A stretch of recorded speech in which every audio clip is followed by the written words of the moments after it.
Hola, ¿qué tal a todos? Vamos a continuar con la segunda parte de la clase de infarto agudo al miocardio sin elevación del segmento ST. Bueno, como parte de la evaluación de este tipo de pacientes, pues tenemos que estratificar el riesgo de isquemia. Podemos hacerlo mediante varios métodos de estimación, ya que la evaluación clínica por sí sola no es suficiente. Tenemos como herramientas el GRACE. Es una herramienta que permite la estratificación del riesgo, es más precisa y proporciona además una estimación de la mortalidad en la hospitalización, tanto como a los 6 meses, al año y hasta los 3 años. El TIMI tiene una capacidad discriminatoria menor en las escalas de riesgo comparado con el GRACE. Eh, el objetivo es valorar a los pacientes rápidamente para identificar aquellos que tengan alto riesgo de arritmias potencialmente mortales y obviamente para identificar a aquellos que necesitan monitorización más estrecha o incluso manejo inmediato. Entonces, aquí tenemos la escala del Grace. Eh, Toma en cuenta la edad, la historia o el antecedente de falla cardíaca, infarto previo, la frecuencia cardíaca, la presión arterial sistólica al ingreso, los cambios electrocardiográficos, el nivel de creatinina, los marcadores, los biomarcadores y bueno, si ya tiene revascularización. Nos va a dar un puntaje y va a estratificar el riesgo entre bajo, intermedio y alto, tomando en cuenta que el punto de corte para que sea un riesgo alto es de 140. Si se dan aquí cuenta, pues se relaciona, ¿no?, con la mayor probabilidad de muerte con a mayor puntaje. En el caso del TIMI también tiene varios ítems. Toma en cuenta los factores de riesgo, cualquiera, al menos 3 de los que mencionan aquí, la edad mayor de 65 años, si ya hay enfermedad coronaria previa, el uso de ASA en los últimos 7 días, al menos 2 episodios de angina en las últimas 24 horas, que sería una angina de alto riesgo, alteraciones del segmento ST y elevación de los biomarcadores. Igualmente nos da un puntaje y nos da el evento, ¿no?, el porcentaje de eventos. Bueno, también se han propuesto algunos algoritmos para evaluar a aquellos pacientes que lleguen con dolor torácico agudo. En este caso se propone en el que llega el paciente inmediatamente. En los primeros 10 minutos que llega a la atención médica, debemos de tomar e interpretar un electrocardiograma, en donde podremos ver datos de isquemia, que no tenga datos de isquemia, y pues en este caso elevación del ST.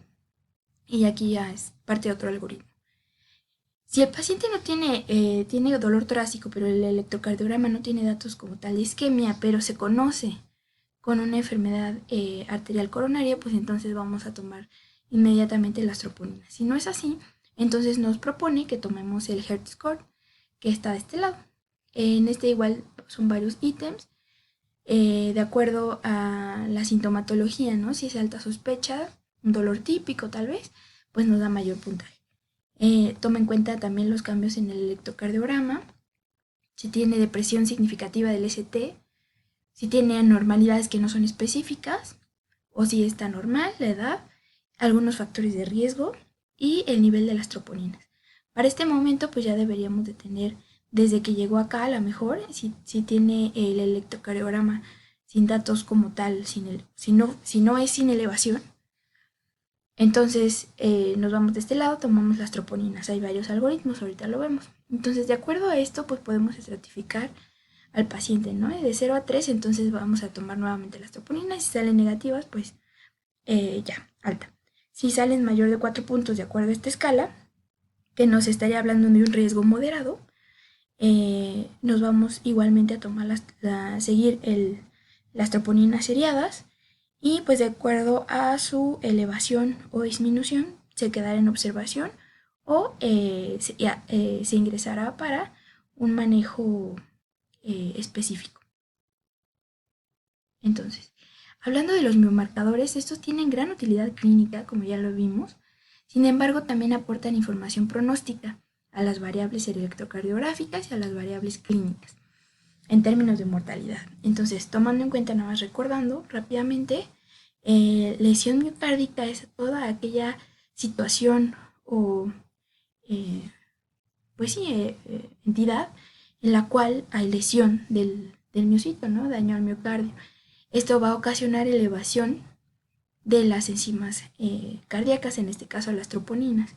Sin embargo, pues esto no significa por sí solo que exista infarto al miocardio. Como tal, infarto al miocardio se relaciona con la lesión miocárdica, sin embargo, en esta pues debe haber tanto variables clínicas y cambios en el electrocardiograma para que podamos definirlo como tal infarto. Entonces, hay que tomar en cuenta que hay muchas variables o entidades clínicas que se ven aquí que no son infarto, pero que ocasionan lesión miocárdica. Entonces aquí tenemos el nivel de las troponinas. En esta línea punteada observamos el horizonte, ¿no?, del percentil 99 y de acuerdo al nivel de las troponinas pues tenemos varias o probables etiologías, ¿no? Por ejemplo, si hay una elevación leve, pues obviamente pensar en infarto, pero también podemos encontrar miocarditis, cardiomiopatía por estrés, falla cardíaca crónica, tromboembolismo pulmonar, enfermedad renal crónica. Esta es una entidad especial, ya que por sí misma ocasiona daño miocárdico o lesión del miocardio sin ocasionar isquemia. Sin embargo, este grupo de pacientes tienen un riesgo incrementado de presentar cardiopatía isquémica. De hecho, es de las principales causas de muerte en este grupo de pacientes. Entonces, es muy importante, en especial en estos, tomar muy en cuenta la curva o la dinámica de las troponinas, cómo es su comportamiento para valorar si realmente estamos frente a infarto agudo o lesión miocárdica solamente. Entonces, entre más alto o más elevado sea el nivel de las troponinas, debemos pensar en infartos muy extensos o miocarditis. Incluso pacientes críticos también van a elevar las troponinas. Y bueno, el valor aquí de las troponinas es su alto valor predictivo positivo, entre más altos estén.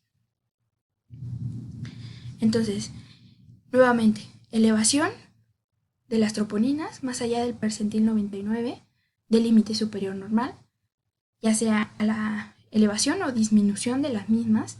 Recuerden que deben fijarse siempre en la evolución y en los cambios dinámicos que tienen estas, ¿no? Si la tendencia es hacia arriba y tiene pues cambios, ¿no?, sugestivos o dolor torácico, sugestivo de isquemia, entonces pues sospecharemos en infarto agudo al miocardio. Ya veremos que pues dependiendo del tipo de infarto, pues podemos sospechar de acuerdo a la fisiopatología en un tipo 1 que se relaciona más a la placa y un tipo 2 donde hay un desequilibrio entre el aporte de oxígeno y la demanda de este. Si tenemos una elevación de las troponinas sin una isquemia como tal aguda, pero que sí hay daño miocárdico o lesión, entonces podemos pensar en falla cardíaca aguda, miocarditis o cualquier otra entidad que eleve las mismas, pero que no haya isquemia. Perdón. Si vemos que el nivel de troponina probablemente sea elevado, pero se mantiene estable sin una elevación constante, entonces podemos decir que hay lesión miocárdica crónica. Algunos ejemplos, como los ponen aquí: enfermedad renal crónica, como ya lo mencionamos, o enfermedad cardíaca estructural, ¿no?, miocardiopatía dilatada, etc. Entonces aquí vemos gráficamente el comportamiento de las troponinas en el contexto de un infarto agudo al miocardio, es la línea morada.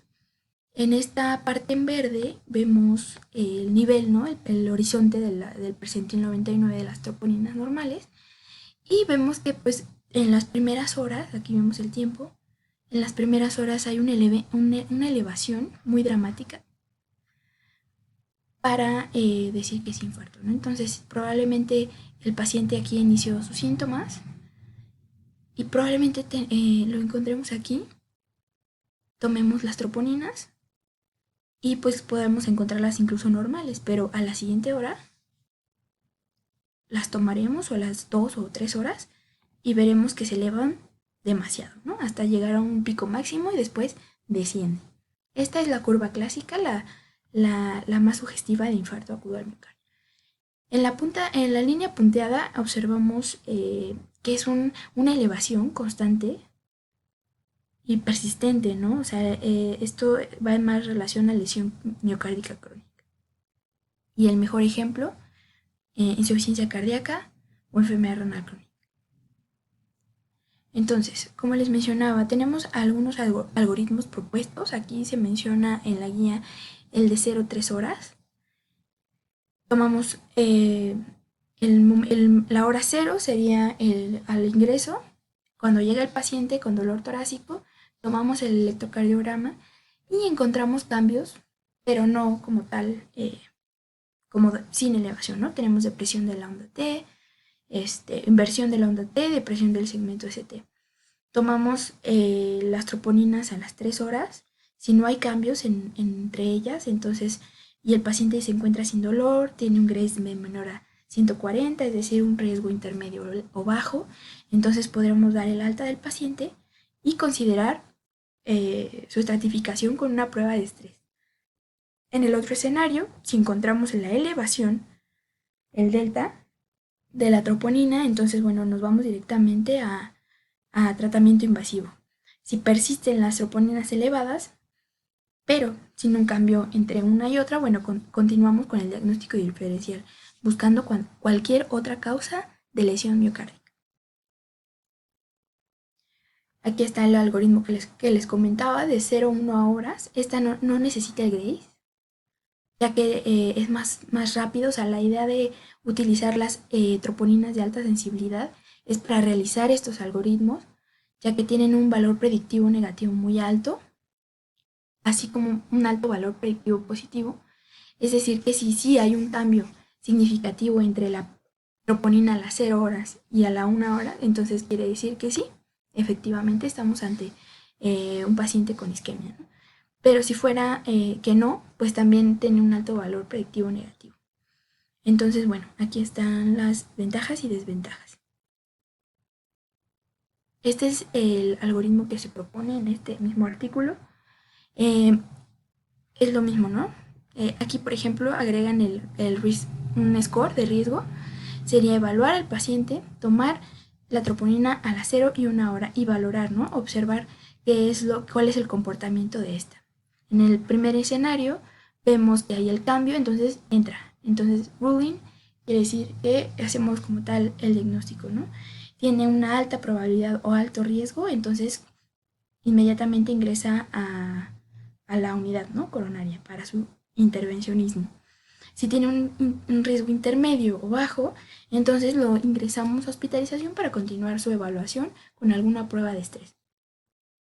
Si el paciente no presenta esta elevación entre una y otra, no hay una diferencia mayor, entonces, pues, si tiene un riesgo intermedio o bajo, lo mandamos a casa y continuamos su manejo de manera ambulatoria.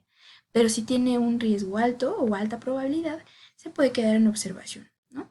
Y si no ocupa este ni este, pues definitivamente tenemos que observarlo y categorizar el riesgo. Si tiene riesgo alto, lo podemos hospitalizar. Si no es así, pues podemos seguir observando. Y bueno, es importante que monitoricemos al paciente con infarto sin elevación, ya que durante las primeras 12 horas aparecen de los síntomas, aparecen las mayores complicaciones eléctricas, potencialmente arritmias mortales, ¿no? Entonces, si tiene un paciente con riesgo alto de arritmias letales, son aquellos con insuficiencia cardíaca, con FEBI deprimida o enfermedad arterial coronaria multivascular, ¿no? Más de 3 vasos. Entonces, pacientes de riesgo bajo que no tengan esto, generalmente se monitorizan menos de 24 horas, puede ser o hasta la revascularización en su caso, en una unidad de cuidados intermedios, ¿no? Si es de riesgo alto, forzosamente tiene que ser evaluado más de 24 horas en una unidad de cuidados intensivos.